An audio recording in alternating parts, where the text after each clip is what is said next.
If he can do it, so can you.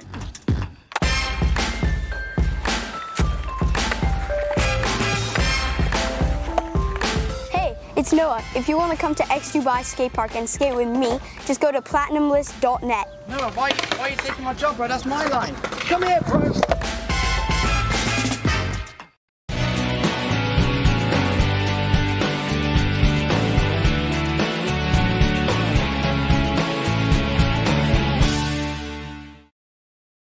Hey, it's Joe Mango here down in Ajman with the Quest for Adventure guys. They do some amazing kayaking tours through the mangroves, but also they do a little bit of wakeboarding as well, and hopefully I can do better than that guy. Wish me luck.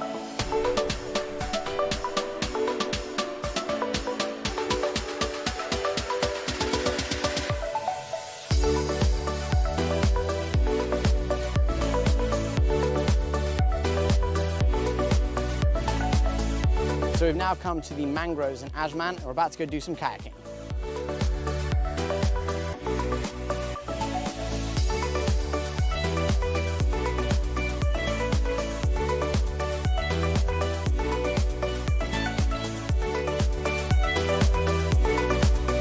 Absolutely amazing day down at the mangroves in Ajman. Elaine, thank you so much. Is that everything? We covered it all? No, just one more thing.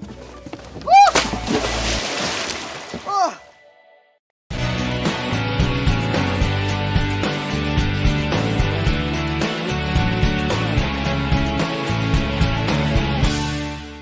Good evening and welcome to Sporting Jibberish. I'm Jack Luffman. I'm Stu Booth. Again, we are here live at the Radisson Red in Dubai Silicon Oasis, the digital park. We are joined this evening by former rugby union professional player Durant Gerber. Good evening, Durant. Good evening. How are training going at the moment after lockdown? We're back up and running here in the UAE? Slowly getting sure. back into it. It's still quite a bit of restrictions, a little bit of touch rugby going on, but not much more than that at the moment. Okay, so tonight we're going to go through your career and what brings you from South Africa via Italy and then here now in Dubai. So start with you, Stu. Yeah, so I'm going to take you all the way back to when you were a wee Durant, about this big, knee high to a grass a bit. I think a lot of our listeners will be familiar with what happens with sport in the UK. So if you're a very good footballer, cricketer, rugby player, you're linked with a club and then you start playing with your school, then you go play with the club and then you get linked with the professional club. How does it work in South Africa? So clubs are not really massive in South Africa. A lot more focus is put into schools. So a lot of like our PE teachers at school would play club rugby at their clubs, and then they would coach us at school. So I started playing probably about 5 years old probably. And then in South Africa we played contact rugby from under 8. Under 9 you play 15 aside, full pitch, a little bit smaller, about 70 by 40 or whatever, but you played full pitch. Kick a goal after you scored a try and everything. So yeah, and just primary school especially, you had a lot of PE teachers who would still be playing. There was a guy who coached me, Jock Wolford, and he played like SA country districts, and then he coached us at school as well. Because so primary school, obviously that's a young age. Yeah. And then obviously that carries through into secondary school and then beyond. Yeah. So then you can then play under 13, which is your final year of primary school. You can then play representative for your province. Because South Africa works in provinces, so you've got 14 provinces, and they pick the best teams and they go play in a national tournament. And then going to high school, again, some boys would then play club rugby, say from under 16, 17, but then you play senior club rugby. You won't play, there's no clubs for age grade. So most kids just played at school, and then you'd have a lot of teachers, again, guys who maybe a bit older or still be playing club rugby and coach, or just older guys who've finished, played at a high level, and then come back into teaching, and then they'll coach at the school. Like Jock Bernardi, who's the Exiles first team coach here, he was a teacher in South Africa, so he played professionally. Then after that, or he taught in between playing as well, and then coached at school. So you then get a lot of players who study teaching while they play professional rugby, so that when they stop, it's sort of a secure job back home, and then they can always put back into the game. So you talk about province, so then obviously you represent a province. Do you then get selected for the national team, or is it just a case of it's like a province competition where it's this region versus that region versus that region, then there's a winner, or is there something else you want to do? Yeah, so under 13 level you play as a province in a tournament, so you probably play normally 4 games over a week, and they'll seed the teams. So you'll have like the Bulls play the Cheetahs, Southwestern Districts will play EP Kings, and then as you win, and then they'll tailor it as, so you have sort of like the best 6 teams play each other on day 1 on like the main pitch. Then from under 16, 17 and 18, you get them, they pick national teams out of that whole tournament. So under 13s, you just go, you play, and you basically go home. And 16s, 17s and 18s, you get picked then for the national team, and then you go either on tour or you play France or South Africa or England, whoever. Yeah. Cool. So where did Durant get to at that stage, and where? So obviously you ended up playing professional rugby. Yeah. How did that journey evolve? I played no representative rugby up until under 19. Wow. Yeah. So I played under 13A, 14A, 16B, 16A. Then I played second team for my school. I would say it was a bit of politics, but maybe I just wasn't good enough when I was younger. Maybe just a late mature. Yeah. And you get that with a lot of rugby players. Guys who just develop a little bit later, because it is quite a physical sport. So some people are quicker, bigger, faster earlier, and other guys just catch up. I always had in my mind I want to play professional rugby. That's like my goal. So finished school, took a year off. I was like, I don't know what I want to study, don't know what to do. I know I want to play rugby, that's all I know. So I worked for my parents, and then I played representative SWD under 19s and SWD 7s. And then I went and studied 3 years. So then I studied sports management, played SWD under 7s again, and SWD under 21s, and then amateur, which is when you over 21, then you for the open A grade, and then the next team was the professional team, SWD Eagles. But then I met a guy, and I got picked to go play in Limpopo, which is about 1,600 kilometers away from where I grew up. So I went there, and then within a year and a half I played Limpopo Sevens, Limpopo Amateurs, Limpopo Country Districts, captained all 3 sides as well, and then I went to Italy. Perfect. So that sounds like a journey already. Yeah, no, just before. So I've in South Africa, and I obviously from a cricketer, Peterson, AB de Villiers, well, done all these documentaries, and they both talk about in South Africa how South Africans are really good at all sports. So AB de Villiers, I think, is a bit of a freak, and I think they reckon he could have played international cricket, rugby, hockey, tennis. Were you the same? Did you play all sports, or was it just purely? Herschel Gibbs was also very good. I played her against Herschel Gibbs. I dropped him, poor Tim. You remember that. So I played cricket. So in South Africa, you play winter and summer sports. Yeah. So in the summer, I played cricket, and then the winter, I played rugby. And like under 14, I was just like, it's pretty boring standing on the cricket pitch. Thanks. So I started surfing.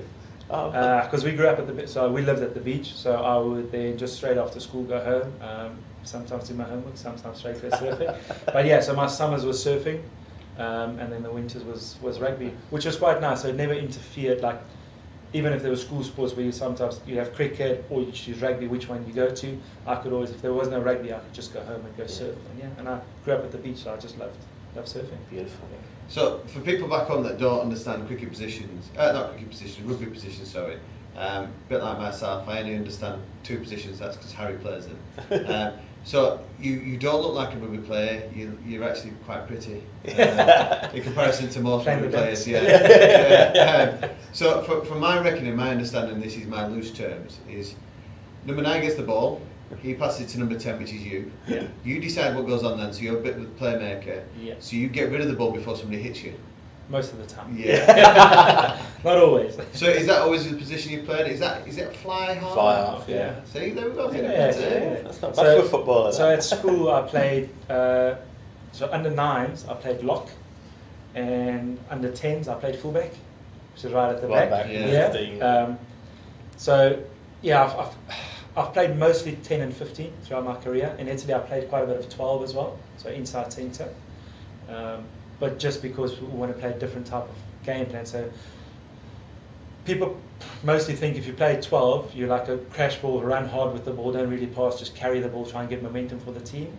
But a lot of teams play, like Australia's done it a lot, New Zealand's done it with like Dan Carter and Cruden, where you'll play at 10, at 12 as well. So he's an extra distributor, so that means you can move the ball around the park a lot. 2 playmakers. Yeah. So with fly off, yeah, you basically have to think for everybody else on the pitch. So the Johnny Wilkinson. Yeah. Of, Yeah, that's it. So back to you've been to Limpopo, you've done all those captain sides, and then Italy beckons. What was the thinking behind that, without getting, I guess, a bit too political? We all probably know the South African stance sport. Was it to do with that, or was it just purely an opportunity? It was sort of. So I played SW under 19s. So there's a guy called Zane Kirchner who played for South Africa. Yeah. Good friend of mine. A friend of mine, I know him for a while. And so he played fullback, SW under 19s, and I played fly half. And then for a game, like this is stuff I will never forget, but for a game they swapped us around. So he started at 10, I played 15, and then halfway through the game they swapped us back. And then we kept playing like that. And then from there he went straight into a professional contract with another province. And then I just sort of kept going through the motions with the union that I had, and I tried to push to get into the professional setup, and it just didn't happen. So when I then got this chance to go play in another union, I was like, okay, I'm going to take it, I'm going to go and see if I can get to my dream where I want to go. I want to play professionally, and if it is, so my idea was also, so it's the Limpopo Blue Bulls, so it falls under the Bulls, so if you work hard then maybe you can get through that system. When I then got to Petersburg, or Polokwane as it's called now, the guy was coaching me at the club. He lived in Italy before that, and so he brought Italian friends over to come visit him, and I played with one. And he said to me, "Oh, you're a decent player. If you want to ever come to Italy, let me know." And I was like, "Yeah, I want to go." Yeah. So basically print, because that was in 2006. Yeah, so email just started coming out. It was all very, very slow and stuff. So I basically printed out my CV and I gave it to him, and he took it with. And about 3 months later, I got an email from an agent there and offered me 2 contracts from 2 different clubs. So the one had a bit more money, but then my coach in South Africa at the club, Sean, he went as well. So he went to one club. So then I picked less money, but just to go with somebody that I knew, because it's a different culture, different language. So I was like, I'll play it safe for the first year at least, just to get into it, and then go from there. Wow. So how long were you? What was it? Well, we'll go with what was the difference between South Africa to Italy? You just mentioned about culture. Must have been a real shock. I was fortunate enough to play, and I told Jack this story. I played football with a group of Arabic guys, and I felt lost. You know, when they were talking to each other, and I just relied on being in a good position, waiting for the ball. Yeah. You know, and then that was it. I then just had to try and grasp what was going on. But again, you must be in a similar position where everybody's shouting things in Italian. Yeah, I had no idea. I used to go to team meetings. So luckily the coach is South African, so but he's been in Italy, so he's fluent in Italian. So he'll speak Italian, and then he'll just like drop 2 or 3 phrases to me, like bang, bang, bang, bang. I was like, okay, got it. Because rugby's quite, if you understand the terms and you understand the game, somebody can just like 2 or 3 phrases, and you know exactly what they want and how they want to do stuff. So again, me jumping into the fly-off position, having to manage the team in a complete different language was nuts. So my second day there, we had our first training session, and then straight away jumping. So I learned to count days of the week, months of the year, and then all the rugby terms like flat, deep, left, right. Yeah. So and all the swear words as well. Those are the first ones you get. So I just tried to familiarise myself with the rugby terms that I needed, and that would help me straight away, and then just built it up from there. And what was rugby like in Italy then? Because, forgive me, I can't remember when they joined the Six Nations, and obviously they were quite a new rugby nation. What was the professional game like in terms of standard and facilities and support, I guess? Yeah, so when I moved over, my first 2 years I played second tier, and then I went up to the first tier. So the first tier was very professional. They paid guys a lot of money, and it was full of international players. Guys who played internationally for other teams. So they spent a lot of money. I don't know, that was 2006, they were probably in the Six Nations, I think from 2000 maybe, 2001 I think. So there was a lot of money. So the facilities were pretty good. Then the second tier was a bit of a hit and miss. So you'll get clubs that have really good facilities, and then you have clubs of decent facilities. Like we had a big stadium that said about, probably 1,500 people or so. And what team was that, sorry? So that was Frascati. So it's just outside of Rome, about 20 kilometers. So it was pretty cool, like 20k outside of Rome. It was like one of the oldest cities in the world. So it was, off days we'll jump on the train and go into Rome, so it was pretty cool. But the facilities was good. So we had a grass pitch. It was grass until it started raining, basically. It just turned into mud. And then we had on the top of the stadium behind it, we had a synthetic pitch. So we did most of our training, and then it was a built-in gym into the stadium and stuff as well. So it was pretty good. We had decent accommodation where we lived. We lived at the stadium, like right next to it as well. So just walked to training and stuff. So. And do you take your wife over with you? So still dating back then. So we were dating, I think. Oh, in Rome as well. Yeah, 9 months. 9 months together, and then I said I'm going abroad. So out of then the 10 months, 9 months I was away, we saw each other for 3 weeks. That was a bit of a tester. Yeah. But no, it was good. Yeah, so I went over. My focus was solely on rugby, so it was pretty good that I just got to spend that time focusing and just trying to get better at the game and trying to sort of build a future somewhere else and see where it goes. And so how long did we stay in? It's about 7, 8 years, was 9 it? years. 9 years. 9 seasons, yeah. And obviously, along the way, an Italy A cap, and then did I read that just missed out on the 2011 World Cup squad, was it? Yeah, so after our season 2011, 2010, 2011, finished the season, had like a year-end function, and like the day before, like they called me, the national team called me and said, they want to pick me for the Italian A side, we'll go play a tournament, or we're going to do a training camp, and then I'll cut the group down from 40 to, I think, 26, and then we'll go to the Churchill Cup in the UK. So it was quite nice when we had our end of year function of the club, and then like I said, I'm going and stuff, so it was pretty nice to go to do that.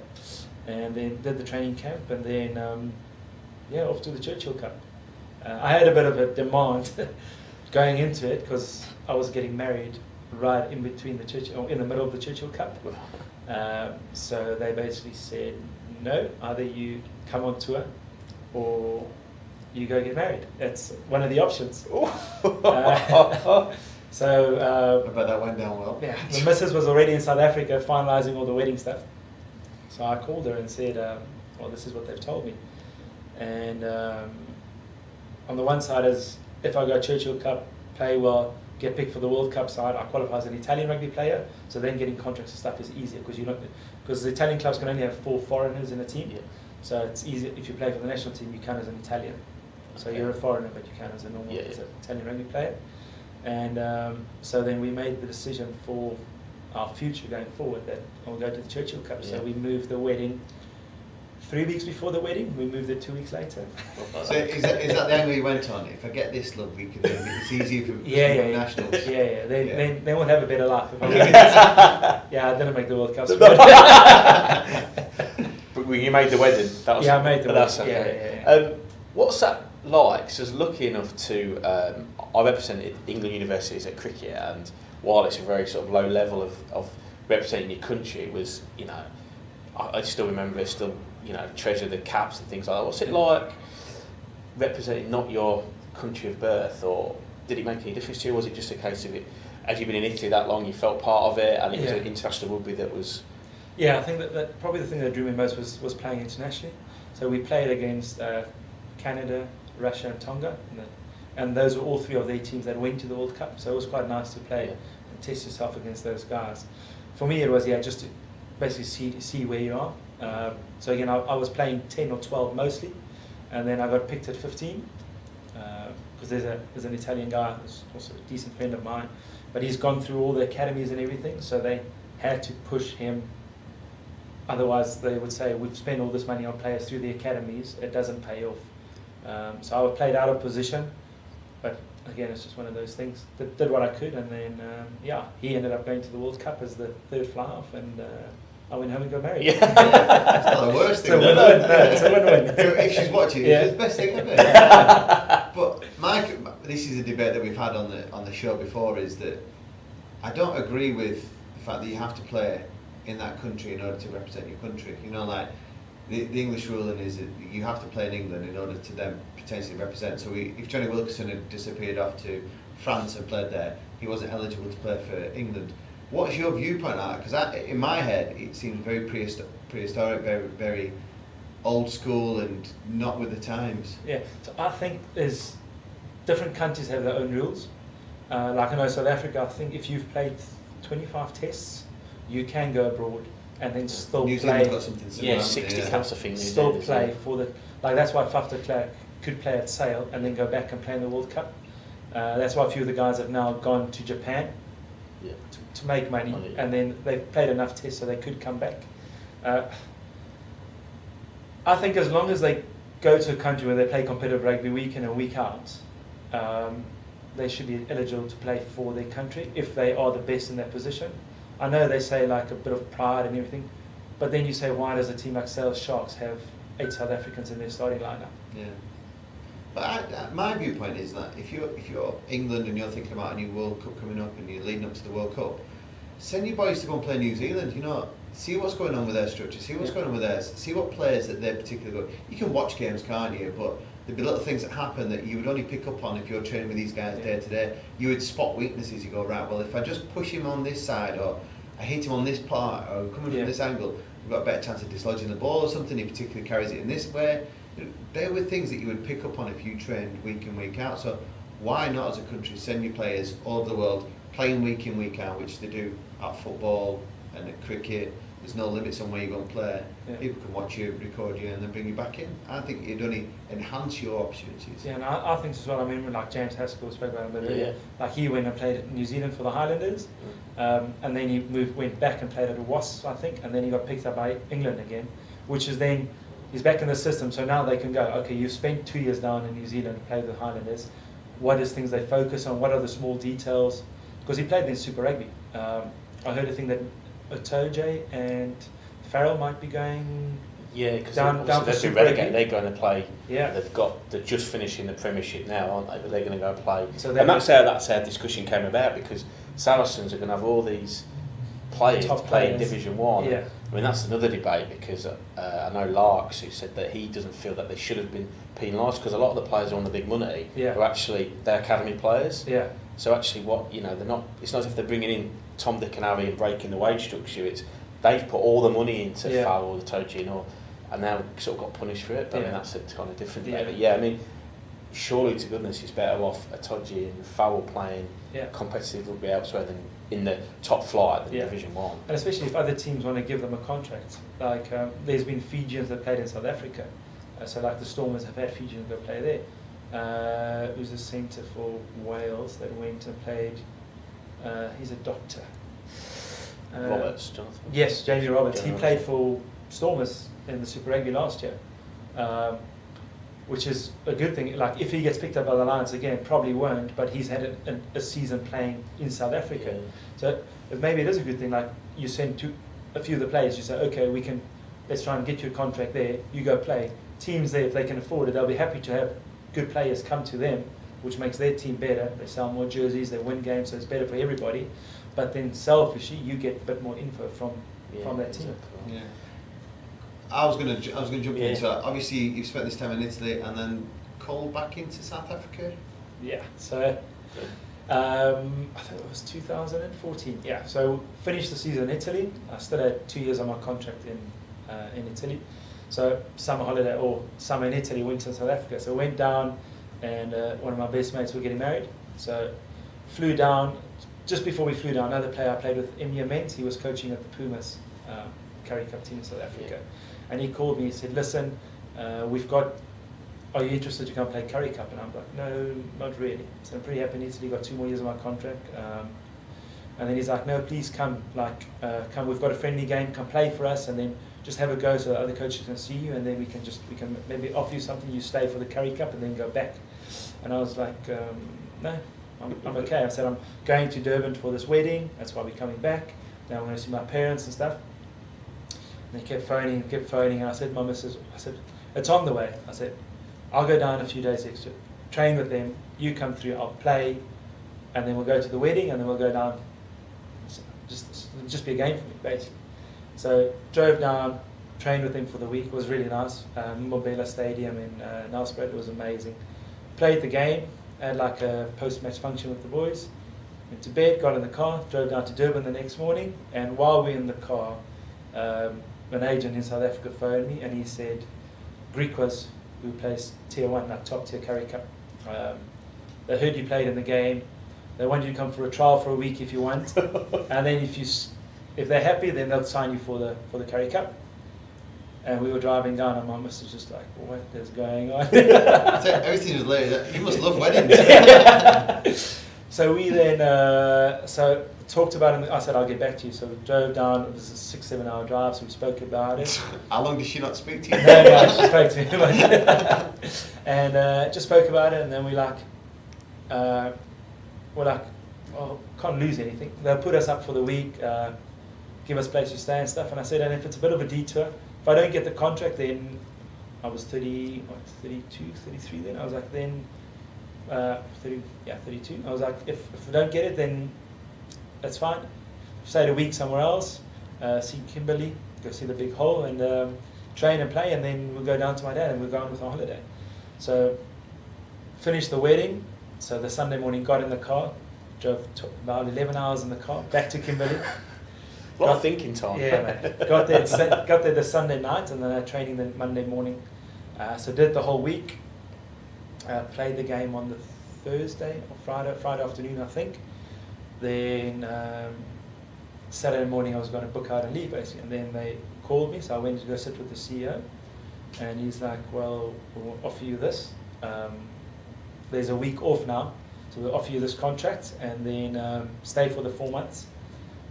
And yeah, that was it. So I was like, well, I'm going to think about it. I've still got a contract in Italy, so we then got in the car, drove down to my parents. It was another 10-hour drive. Yeah, South Africa's massive. Yeah. Got there and sort of spent the week. First thing I did is I phoned the president of the club in Italy, and I just said, listen, guys, have offered me a contract for the Currie Cup. I'll miss pre-season. I'll miss the first two league games, but I'll be there straight after. And he just said, yeah, if you want to do it, 100%, go for it. Because then I'll get back, I'll fit up in playing and stuff, so it doesn't bother about pre-season. So yeah, then I phoned them and then spent 4 days with my parents, and then back in the car. 10 hours up to Kimberley, and then we spent 4 months in South Africa. And how did you get on the Currie Cup? So we flew down to Durban, played our first game, beat the Sharks in Kings Park. But it was always, you fly there and you drive back. Oh. It was like a 16-hour bus trip, it's horrible. So won the first game and we lost everything after. But, so although you'd played pro rugby in Italy and you'd been close to Italy A or played Italy A, what was it like? Because actually that was your dream, you talked about that was your dream, playing professional rugby, I'm guessing in South Africa. Yeah, no, 100%. What was that like, that 4 months? Must have been unbelievable, despite the results. Quicker, everything's quicker. Like the first training session I went to, I got home and I just said, every player is just quicker on the pitch. Like the reaction time, the speed at which people run, it's just, everything is just that little step. It was very similar to playing for Italy A. Yeah. Was playing, so test rugby, playing in the Currie Cup. So play against like second tier nations, which is like Tonga, Russia, like playing in the Currie Cup is similar to that level. Yeah. It's just, you play with guys who have played for the Springboks, under 21s, under 19s, maybe played Springbok, like JP now won the Super Rugby with the Bulls 2 years in a row, I think. So he was playing outside 10 with me. I was playing 10, mostly off the bench, but I was playing. Played 6 games out of the 10 games we played that year. Like my first game, so my big team I support is Western Province in Cape Town. And my first game I came on off the bench with 6 minutes to go against Western Province. And played the game, we scored in the corner at the end, I kicked it over, still lost by a point, but it didn't win the game. But that night I was shattered, like I was so tired from playing. I said my legs were so full of lactic acid from that 6 minute on the pitch, just because everything's quicker, faster, your reaction is just so quick. And played against Elton Yankees and those guys, so it was an amazing experience. Yeah. And just the speed. And the crowds, obviously, probably a lot different to what you'd experienced. Yeah, so Kimberley was pretty packed when we played, so I'd say probably 15,000 or so, which is quite nice to play against like your home ground. And then our last game I started was in Ellis Park, and we played against the Lions. We lost, I think, 36-33, so it was a very good game. Yeah. But there was probably like 30,000 people at this game, so it was pretty good. More buzz. So then you go back to Italy and finish your contract. Italy. Yeah, and then 2 years there, yeah. And so before we get to the next stage, I'm sure some of the listeners or the viewers out there, some of the players you've played against, some of the names that people might know, and maybe some stories along the way. Italy or anywhere, any names that Stu might know. Johnny Wilkinson. So I played with a guy called Tito Tabaldi. I don't know if you heard of him. He plays 9 for Italy. So there's always a thing about him. They said always said he's sfigato, so it's very bad luck. He's a very unlucky guy. So boys would say they'll play PlayStation, he touched the knee, and then at the next training session the guy would blow out his knee and stuff. So they would never say his name, so they called him Player X, and they'll never say his number. They always say 5 + 4 because he played 9. Wow. So it's one of the boys, yeah, because Italians are very superstitious. Very superstitious. That is weird. Yeah. So my one, before you go into any more stories, is Apollo obviously had a nickname, Terminator. Yeah. We found that out because of the way he destroyed pretty much the Welsh back line. Yeah. What was your nickname, Durant? I think just do. Just do. Just do. Just do. Just do. That'll do. Yeah. Yeah. So your career finishes in Italy, or you finish your contract in Italy. What's the next process? So I had another year on my contract. So we've gone through some fertility stuff with me and the missus and stuff, and we had another like a false pregnancy basically. Yeah. So it lost the baby and stuff, and then we just decided contract's coming to an end. Her brother-in-law was out here working at Foot Republic, and he contacted me. He's like, listen, we're looking for somebody in the gym. This is sort of the salary package and stuff. Is there something you'd be keen on?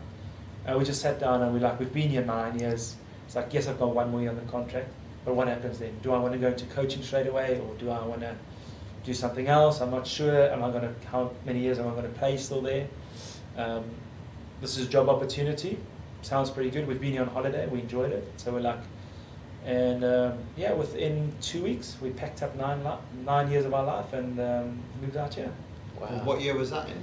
2015. 2015. And then you started with Fit Republic, and then did you just then branch out, see what was going on in the rugby world, then end up at Exiles? Got out here. My brother-in-law was playing for Exiles. Another guy, Gareth Bacon, I worked with, played for Exiles.